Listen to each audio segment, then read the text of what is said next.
Hello students, हम लोग improvement in food resources chapter पढ़ रहे हैं और इस चैप्टर में जो लास्ट क्लास में हमने टॉपिक स्टार्ट कर दिया था दिस वाज मैन्योर। मैन्योर कहाँ से आया? मैन्योर आया हमारे हाई यील्ड के फर्स्ट प्रोसेस से, और जो हायर यील्ड ऑब्टेन करने का फर्स्ट प्रोसेस था it was crop production management. कौन सा प्रोसेस था?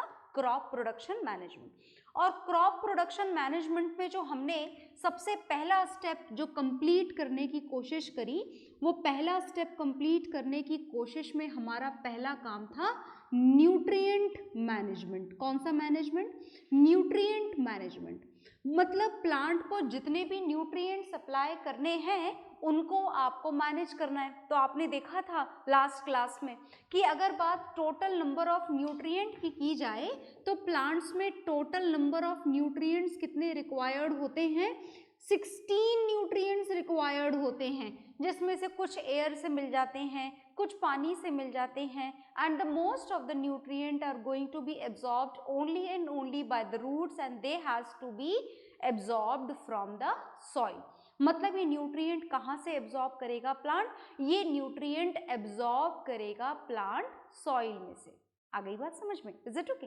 तो ये तो हमने जान लिया था कि प्लांट को न्यूट्रिएंट कहाँ से मिलेंगे। Is it okay? अब कैसे मिलेंगे इसका हमने तरीका देखा था, और इसके दो तरीके हमने देखे थे।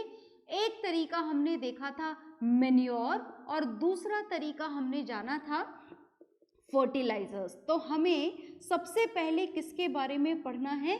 हमें सबसे पहले पढ़ना है मैन्योर के बारे में। अब मैन्योर को सॉइल में ऐड करने के क्या क्या बेनिफिट्स होते हैं इस बात को तो हम ऑलरेडी जान चुके हैं। आपने पहली बात जानी थी कि मैन्योर क्या करना होता है, आपको सॉइल के अंदर बहुत सारा ऐड करना होता है। Is it okay? क्यों बहुत सारा ऐड करना होता है? क्योंकि मैन्योर के अंदर जो न्यूट्रिएंट्स होते हैं they are less in amount. Nutrients थोड़े से कम होते हैं, but it improves the texture of the soil. Manure soil के टेक्सचर को क्या कर देते हैं? इम्प्रूव कर देते हैं। मतलब सॉइल को कैसा बना देते हैं? पोरस बना देते हैं। And when the soil becomes porous in nature it increases the air holding capacity and water holding capacity of the soil. ये सॉइल की एयर होल्डिंग कैपेसिटी और वाटर होल्डिंग कैपेसिटी को बढ़ा देता है। कौन बढ़ा देता है? This particular maximum amount of humus which is present in the manure. इतनी बात हमको समझ में आ गई थी। और साथ ही साथ में ये सॉइल में जितने भी प्रेजेंट ऑर्गेनिजम्स होते हैं जो सॉइल के लिए अच्छे होते हैं, उन ऑर्गेनिजम्स के लिए भी ये जो ह्यूमस आप ऐड कर रहे हैं, जो ऑर्गेनिक पार्टिकल्स आप ऐड कर रहे हैं, मतलब कंबाइंडली आप बोलें कि जो आप मैन्योर ऐड कर रहे हैं, this manure also has the food for the microorganisms which are present in the soil and improves the quality of the soil. Is it okay? तो मैन्योर क्या क्या काम करता है, ये काम तो हमने लास्ट क्लास में जान लिए थे। अब मैन्योर के टाइप कौन कौन से होते हैं? तो देखो बहुत सारे टाइप्स होते हैं मैन्योर के। कुछ नाम हमने जाने थे, जैसे कुछ नामों में से हमने यहाँ पर एक नाम जाना था FYM। इस FYM को हम क्या बोलते हैं? इस FYM को हम बोलते हैं फार्म यार्ड मैन्योर। क्या बोला करते हैं हम इसे? हम इसे बोला करते हैं फार्म यार्ड मैन्योर। इस फार्म यार्ड मैन्योर के साथ में आपने देखा था नेक्स्ट दिस इज कंपोस्ट। क्या देखा था आपने? कंपोस्ट। नेक्स्ट आपने देखा था vermicompost which has some of the microorganisms also. Is it okay? इसके बाद में compost, vermicompost, farmyard manure के साथ में जो एक और कॉमन मेथड है मैन्योर प्रिपेयर करने का, this is known as green manure. Is it okay? तो ये है टाइप्स ऑफ मैन्योर। और भी टाइप ऑफ मैन्योर हैं, पर हम इनमें से कुछ के बारे में जानेंगे। तो आप पहले इन चारों नामों को नोट डाउन कर लीजिए, फिर हम थोड़ा और जानेंगे। ओके?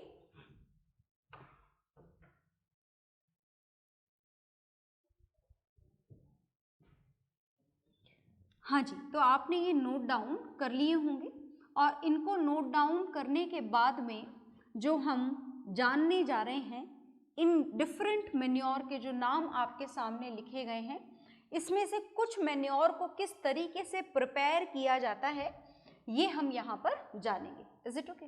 तो first we will start with the compost. हम किसके साथ में शुरू करने जा रहे हैं? We will start with the compost, and this compost is an example of a manure.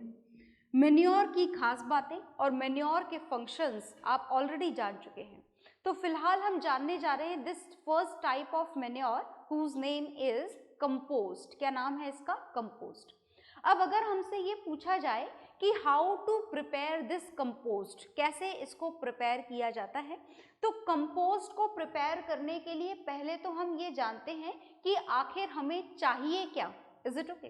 तो इस कंपोस्ट को प्रिपेयर करने के लिए सुनिएगा ध्यान से, कंपोस्ट को प्रिपेयर करने के लिए चाहिए एक्सक्रीट प्रोडक्ट। कौन सा product? Excrete product. Excrete product का मतलब आप वेस्ट प्रोडक्ट भी बोल सकते हो। किस किस का वेस्ट प्रोडक्ट? किसी भी एनिमल का waste product. Is it okay?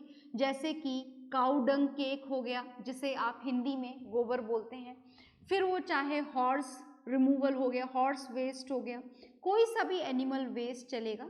Animal waste में आपके जो ह्यूमन बीइंग्स हैं वो भी इन्वॉल्व हो गए। तो एक तो हो गया जी वेस्ट प्रोडक्ट। इस वेस्ट प्रोडक्ट को आप कॉमनली क्या बोलते हैं? Excrete product. फिर हो गया आपका household waste. Household waste का मतलब आपके घर का सारा कचरा नहीं, कुछ पर्टिकुलर टाइप का कचरा।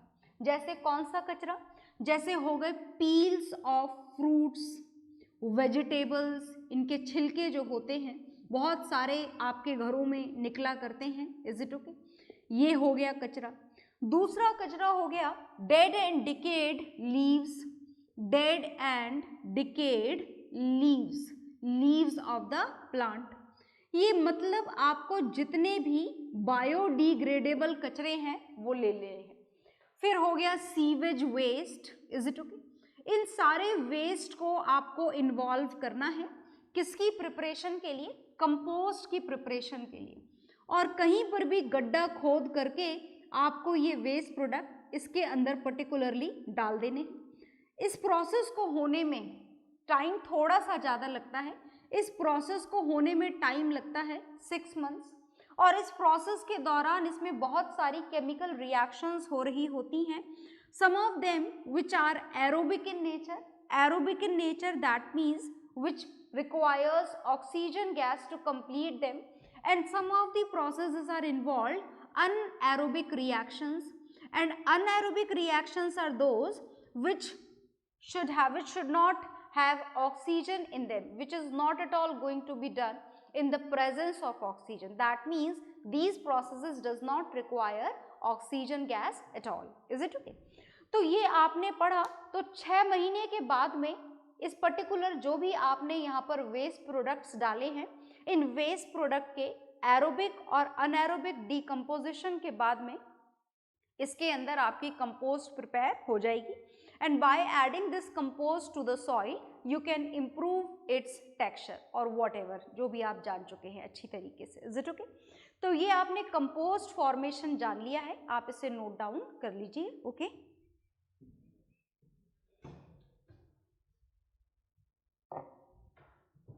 तो कंपोस्ट फॉर्मेशन जानने के बाद में नेक्स्ट हम एक और मेन्योर का डिस्कशन यहाँ पर करने जा रहे हैं। वैसे तो आपने बड़े सारे टाइप के मेन्योर्स देखे थे और भी बहुत सारे टाइप के आप देखेंगे।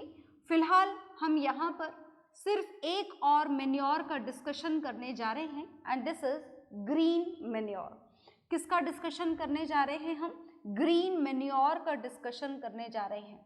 ये बड़ी ही इंटरेस्टिंग टेक्निक है, सुनिएगा ध्यान से।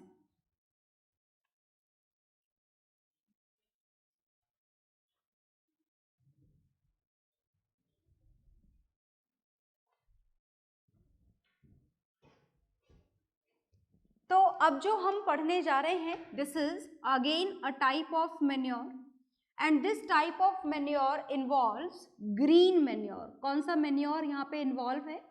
यहाँ पर इन्वॉल्व है ग्रीन मेन्योर। अब ग्रीन मेन्योर का क्या मतलब होता है, ये कौन से टाइप का मेन्योर है, सुनिएगा ध्यान से। जैसे मान लीजिए कि ये पर्टिकुलर फील्ड है जिसमें आपको क्या करना है, जिसमें आपको क्रॉप प्रोडक्शन करना है। क्या करना है आपको? Crop production. Is it okay?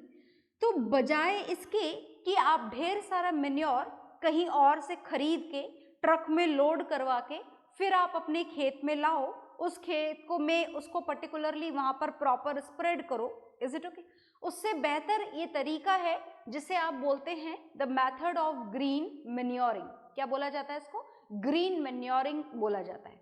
मतलब आपको इसमें क्रॉप प्रोडक्शन से पहले, बिफोर क्रॉप प्रोडक्शन, यहाँ पर कुछ पर्टिकुलर टाइप के प्लांट्स उगा लेने होते हैं। Is it okay? Green plants जिसका पर्पस मैन्योरिंग करना ही है। This is done before crop production. Crop production से पहले यहाँ पर कुछ ऐसी क्रॉप्स उगा ली जाती हैं। जैसे एग्जाम्पल यहाँ पर क्या क्या है? एग्जाम्पल है यहाँ पर काउ पीस, जिसको आप हिंदी में लोबिया भी बोला करते हैं। This is one of the example. इसके अलावा आप यहाँ पर उगा सकते हैं cluster beans, this is again one of the example. या फिर आप यहाँ पर उगा सकते हैं सन हेम्प। ये सारी खेती, या फिर लेंटिल्स जिसको आप हिंदी में मसूर दाल भी बोलते हैं, ऐसी कोई चीज यहाँ पर उगा ली जाती है। सारी एक साथ नहीं, any one of them. Is it okay? कोई सी भी एक चीज यहाँ पर उगा ली जाती है। Is it okay? आ गई बात समझ में? जैसे कि मान लीजिए कि आपने यहाँ पर ये काउ पीस का प्रोडक्शन कर लिया। ये सारे नाम मैं यहाँ से हटा रही हूँ ताकि आप एक नाम को अच्छी तरीके से समझें। सुनिएगा ध्यान से। तो जैसे हमने मान लिया कि हमने यहाँ पर किसका प्रोडक्शन कर दिया? काउ पीस का प्रोडक्शन कर दिया। हो गया काउ पीस का प्रोडक्शन, आ गई उसकी घास। तो जैसे ही फ्लावरिंग स्टेज यहाँ पर शुरू होती है, जैसे ही फ्लावर्स आना शुरू होते हैं, इज इट ओके? ऐसा होने में, सीड्स को डालने के बाद में, ऐसा होने में कि छोटे छोटे प्लांट्स यहाँ पर डेवलप हों, फ्लावर्स का फॉर्मेशन हो, ऐसा होने में एक पर्टिकुलर टाइम पीरियड लगता है which is around 6 to 8 weeks. ये इतना टाइम ड्यूरेशन आपको इसे उगाकर छोड़ देना होता है। और जैसे ही यहाँ पर फ्लावर्स दिखना हमको शुरू हो, इस फ्लावरिंग स्टेज पर इस पर्टिकुलर क्रॉप को यहाँ पर डिस्ट्रॉय कर देना होता है। डिस्ट्रॉय करने का मतलब ये है कि जो ग्रीन प्लांट्स उगे थे उसको ऐसे रूट्स के साथ में निकाल कर जमीन के अंदर ट्रैक्टर्स के थ्रू मिक्स कर देना होता है। तो आपको बात समझ में आई क्या हुआ यहाँ पर? यहाँ पर ये ग्रीन प्लांट्स आपने पहले उगाए, फ्लावर्स आए, सीड्स आए। हमें फ्लावर और सीड्स की ज़रूरत नहीं है यहाँ पर। तो फ्लावर्स आते ही हमको इस ग्रीन प्लांट्स को रूट के साथ में निकाल कर जमीन के अंदर, मिट्टी के अंदर ही मिक्स करवा देना है। मिट्टी के अंदर वहीं के वहीं फील्ड में ही इसका डीकम्पोजिशन हो जाएगा।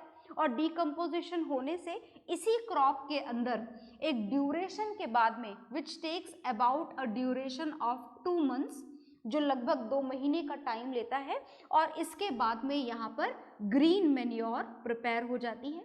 मतलब आपको कहीं से कुछ लाना भी नहीं पड़ा, कुछ खास मेहनत करनी भी नहीं पड़ी, और यहीं के यहीं आपका मैन्योरिंग का काम कंप्लीट हो जाता है। सॉइल का टेक्सचर भी आपका इम्प्रूव हो जाता है।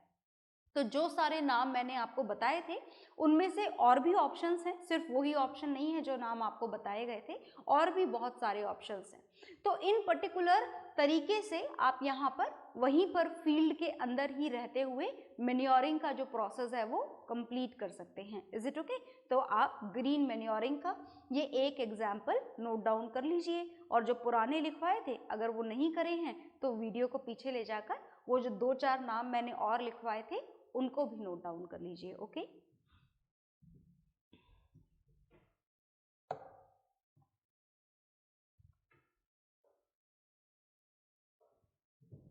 तो ये आपने नोट डाउन कर लिया होगा।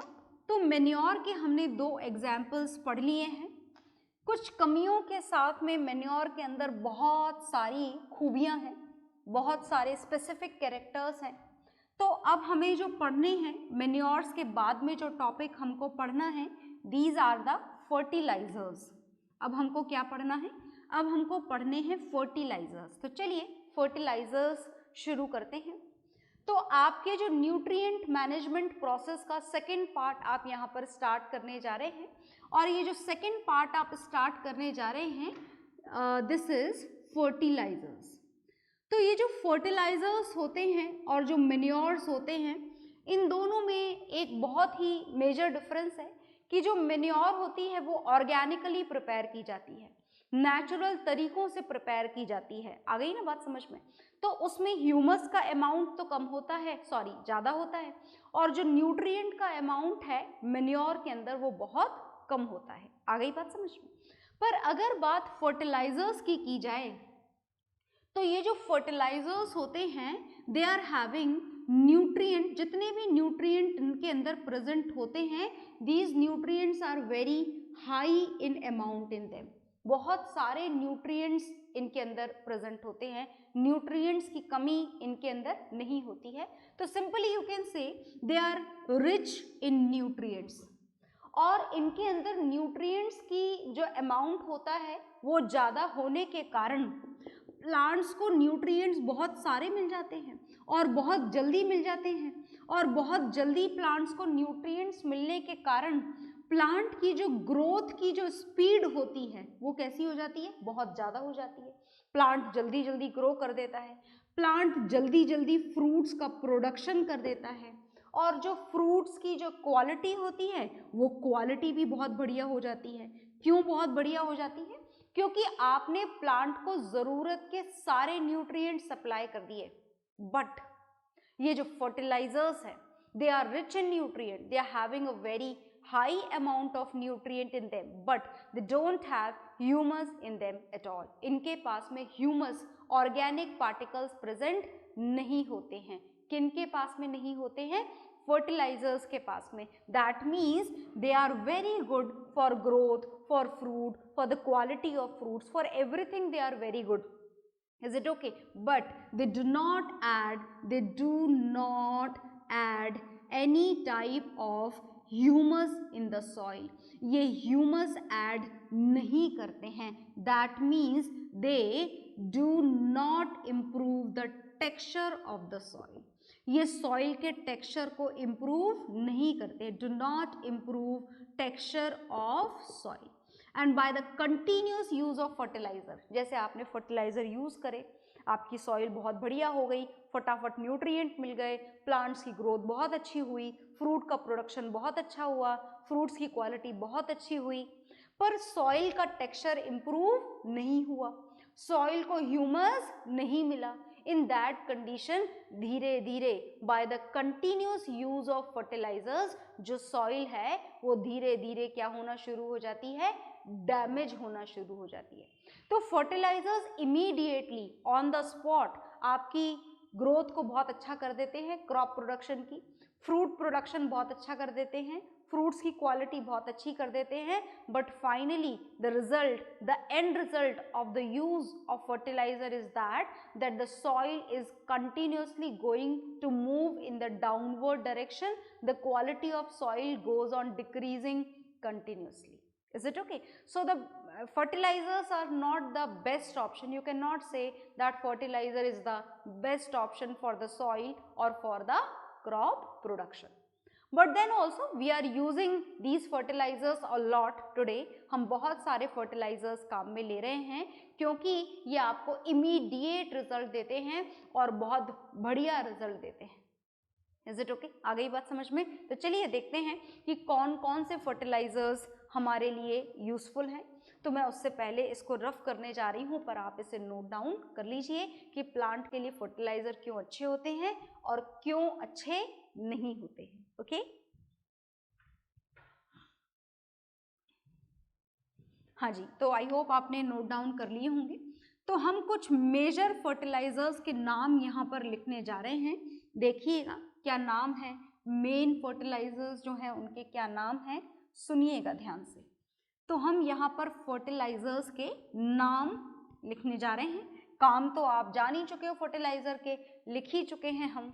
तो देखिए, fertilisers are specially required for the macronutrient. Micronutrient तो वैसे ही थोड़े बहुत चाहिए होते हैं, वो मिल जाते हैं सॉइल को इन्हीं के साथ में. तो fertilisers are usually supplied for the macronutrient. किसके लिए सप्लाई किए जाते हैं फर्टिलाइजर्स? फर्टिलाइजर्स मैक्रोन्यूट्रिएंट के लिए सप्लाई किए जाते हैं। और ये जो मैक्रोन्यूट्रिएंट है, सुनिएगा ध्यान से, इन मैक्रोन्यूट्रिएंट्स में भी जो मेनली फर्टिलाइजर्स हैं वो इन तीनों के लिए सप्लाई किए जाते हैं। आप समझ गए होंगे शायद इनके नाम। ये हैं नाइट्रोजीनियस फर्टिलाइजर्स, ये हैं फॉस्फोरस वाले फर्टिलाइजर्स, और ये हैं पोटेशियम वाले फर्टिलाइजर्स। तो first we are going to write down the fertilisers which are supplied for the nitrogen nutrient. जो नाइट्रोजन न्यूट्रिएंट के लिए सप्लाई किए जाते हैं उनको बोला जाता है नाइट्रोजीनियस फर्टिलाइजर्स। क्या बोला जाता है उनको? नाइट्रोजीनियस फर्टिलाइजर्स उनको बोला जाता है commonly, which particularly supply this nitrogen element to the soil। तो अगर ऐसा लगे कि सॉइल में नाइट्रोजन एलिमेंट की कमी है तो ये नाइट्रोजीनियस फर्टिलाइजर्स वहां पर आपको सप्लाई करने पड़ते हैं। And the main very important very common fertiliser which we are using in a very huge amount, that is urea. कौन सा यूज करा जाता है? यूरिया यूज किया जाता है। आप चाहें तो यूरिया का फॉर्मूला लिख सकते हैं, as it is very common, तो बेहतर होगा कि आप इसे याद रखें। This is NH2CONH2, N for nitrogen, H for hydrogen, C for carbon and O for oxygen. इसको लिखने का एक तरीका और है, इसे ऐसे भी लिखा जाता है, ये ऐसे नहीं लिखना है, बिगर लिखना है, क्योंकि ऐसे लिखते ही वो कोबाल्ट बन जाता है। Is it okay? तो this is NH2 whole twice. As you can see 2 बार NH2 आ रहा है, तो NH2 होल ट्वाइस भी आप यहाँ पर लिख सकते हैं। Is it okay? इसके बाद में फिर आप लिख सकते हैं next example of this nitrogenous fertiliser is ammonium sulphate. Now what is this ammonium sulfate? Are you able to write down the formula of ammonium sulfate? Yes, you already did it in the atoms and molecules chapter। तो आप अपने आप भी लिख सकते हैं, पर फिलहाल तो मैं लिख देती हूँ आपके नोट डाउन करने के लिए। अमोनियम सल्फेट इज दिस, लिख दिया है मैंने आपके सामने इसका फॉर्मूला। तो आप इन दो को नोट डाउन कर लीजिए। These are the nitrogenous fertilisers. Okay,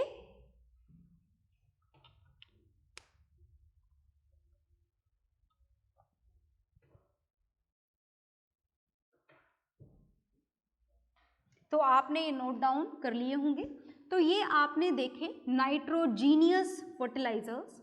nitrogenous fertilisers are supplied only for the nitrogen element. कौन से एलिमेंट के लिए सप्लाई किए जाते हैं नाइट्रोजीनियस फर्टिलाइजर्स? नाइट्रोजन एलिमेंट के लिए सप्लाई किए जाते हैं। तो हम जो सेकेंड टाइप के फर्टिलाइजर्स यहाँ पर देखने जा रहे हैं, दिस इज फॉस्फेटिक फर्टिलाइजर्स। तो मुझे लगता है कि अब आप समझ गए होंगे कि फॉस्फेटिक फर्टिलाइजर्स का क्या मतलब होता है। Phosphatic fertilisers are those which supplies phosphorus, mainly phosphorus to the soil. जो मेनली कौन सा एलिमेंट सप्लाई करते हैं सॉइल को? फॉस्फोरस। तो कुछ नाम मैं यहाँ पर लिखने जा रही हूँ, आप उनके नाम याद रखेंगे। क्या क्या नाम है उनके, देखिएगा। First is single super phosphate. इनके नाम आप नहीं लिख सकते हैं, तो आपको सिर्फ फॉर्मूला आप नहीं लिख सकते हैं, सिर्फ नाम आपको यहाँ पर याद रखने हैं। First is single superphosphate, another is triple superphosphate. ये कुछ नाम हैं जो आपको याद रखने होंगे to give the examples in the exams. Next is dicalcium phosphate। So these are some of the phosphatic fertilizer। ये सारे तो नहीं, पर कुछ phosphatic fertilizers के नाम हैं जो आप नोट डाउन कर लें और लिख लें। Is it okay?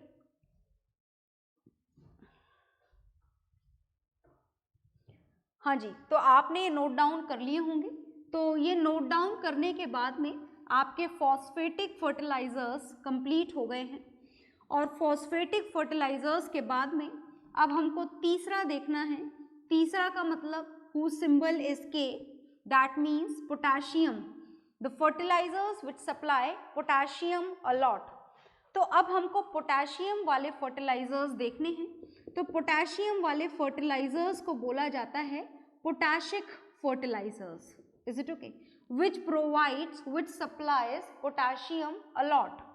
तो हम पोटाशिक फर्टिलाइजर्स यहाँ पर देखने जा रहे हैं। एंड दीज पोटाशिक फर्टिलाइजर्स, नाम देखिएगा यहाँ पर, नाम मैं यहाँ लिख देती हूँ क्योंकि आप इनके फॉर्मूले भी लिखना जानते हैं। First is potassium chloride. Is it okay? Potassium chloride का फॉर्मूला आप लिख लीजिए। Next is potassium nitrate. Is it okay? Next is potassium sulphate. आप तीनों के फॉर्मूलेज लिख सकते हैं, आपको आयंस वाली टेबल याद है। Potassium chloride is KCl, potassium nitrate is KNO3, potassium sulphate is K2SO4। आप नोट डाउन कर लीजिए, these are the पोटाशिक fertilisers.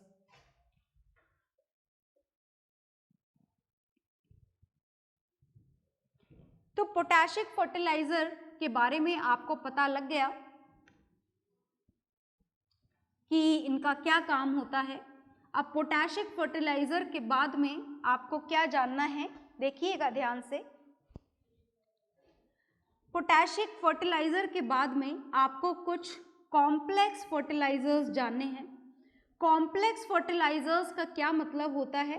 Complex fertilisers का मतलब होता है जो एक ही फर्टिलाइजर में दो या दो से ज्यादा न्यूट्रिएंट सप्लाई कर दें, उन्हें बोला जाता है complex fertilisers. Is it okay? समझ में आ गया ना? तो मतलब एटलीस्ट कितने न्यूट्रिएंट इनको सप्लाई करने पड़ेंगे? एटलीस्ट 2 न्यूट्रिएंट्स इनको सप्लाई करने पड़ेंगे। 2 से ज्यादा भी कर सकते हैं, और एक साथ 2 या 2 से ज्यादा न्यूट्रिएंट सप्लाई करने के कारण ही इनको क्या बोला जाता है? इनको कॉम्प्लेक्स फर्टिलाइजर्स बोला जाता है। Some of the examples of common these complex fertilisers are ammonium phosphate. तो मुझे लगता है कि नाम से आपको समझ में आ रहा होगा कि ये नाइट्रोजन भी सप्लाई करता है और फॉस्फोरस भी सप्लाई करता है। Another name is nitrophosphate. So these are the complex fertilizer which supply at least 2 nutrients simultaneously. तो नोट डाउन कर लीजिए इनके नाम भी।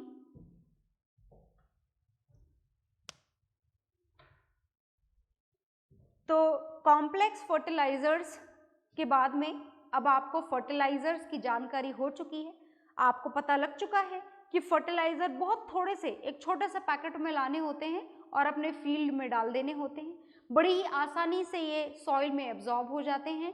मेन्योर के थ्रू न्यूट्रिशन मिलना प्लांट को बहुत मुश्किल काम होता है, फर्टिलाइजर से बड़ी आसानी से मिल जाता है।